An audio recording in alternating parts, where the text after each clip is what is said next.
prospek investasi di DBPKP ini. Untuk triwulan 4, saya kira tidak begitu banyak berubah karena dana pensiun PPIP itu semua sulit untuk segera men-switch portofolionya karena sudah ditata sedemikian rupa, disesuaikan dengan kewajibannya.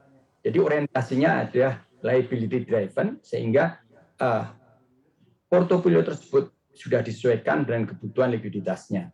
Nah, apabila ada gejolak seperti adanya dampak tapering, tentu saja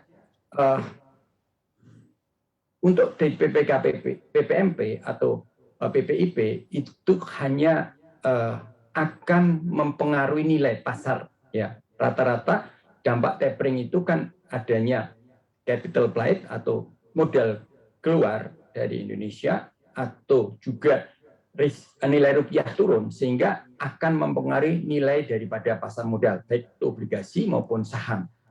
Nah, dengan nilai pasar yang berkurang itu nilai wajar yang di portofolio dana pensiun BPIP maupun BPMP itu berkurang sehingga asetnya kelihatannya terdampak oleh tapering tersebut. Tapi untuk segera men-switch dari katakan obligasi korporasi ke SPN atau ke deposito kelihatannya tidak bisa segera. Itu memang sifat investasi di dana pensiun PPMP itu seperti itu, baik PPIP maupun PPMP di BPK seperti itu.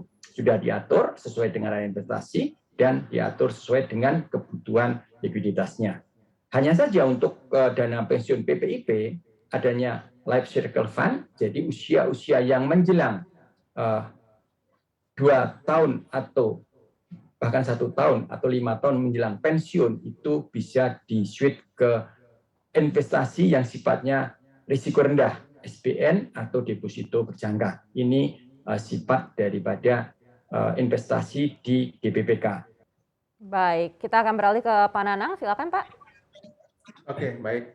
Menarik sih Mbak Anneke ya kalau kita bicara tapering off yang akan dilaksanakan oleh The Fed Amerika ya, karena kalau kita lihat memang sinyal tapering off dari Bank Sentral Amerika Serikat kelihatan mulai semakin kuat ya, dan biasanya kita melihat nih tahun 2013 yang waktu lalu pada saat The Fed terakhir melakukan tapering itu memang kita lihat rupiah itu anjlok ya dari 10.000 ke 12.000, bahkan juga indeks saham gabungan yang sebelumnya di 5.200 itu bisa jatuh ke 4.200. Jadi banyak orang ataupun masyarakat ya juga concern terhadap tapering off ini. Tapi kalau saya lihat ya BI sangat optimis ya bahwa dampak tapering off ini tidak akan seburuk ya pada saat taper tantrum di tahun 2013, dan saya lihat pemerintah dan Bank Indonesia telah menyiapkan beberapa strategi untuk mengantisipasi efek tapering off tersebut ya. Dan kalau kita melihat market sendiri ya, kalau kita lihat ya, di indeks saham gabungan sendiri itu asing justru mengakumulasi nih Mbak Anneke ya. Kalau kita lihat dari pattern di Juli sampai September 2021 kemarin itu sudah 9,1 triliun dari asing mengakumulasi saham-saham yang ada di Bursa Efek Indonesia. Dan kalau kita lihat juga saat ini dalam minggu ini kita lihat kenaikan dari Bursa Efek Indonesia juga cukup signifikan ya, karena balik lagi kalau saya lihat tuh ada 3 hal ya.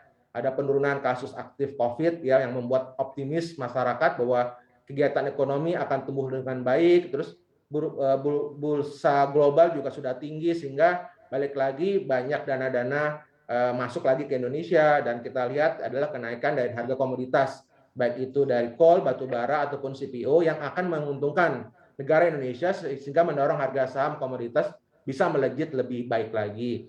Nah, kalau dari sisi DPLK, saya melihat bahwa dampak taper juga sangat kecil ya, karena balik lagi memang dari porsi porsi investasi saham di DPLK ya, tadi saya sebutkan kita di Juli 2021 itu ada 113 triliun aset.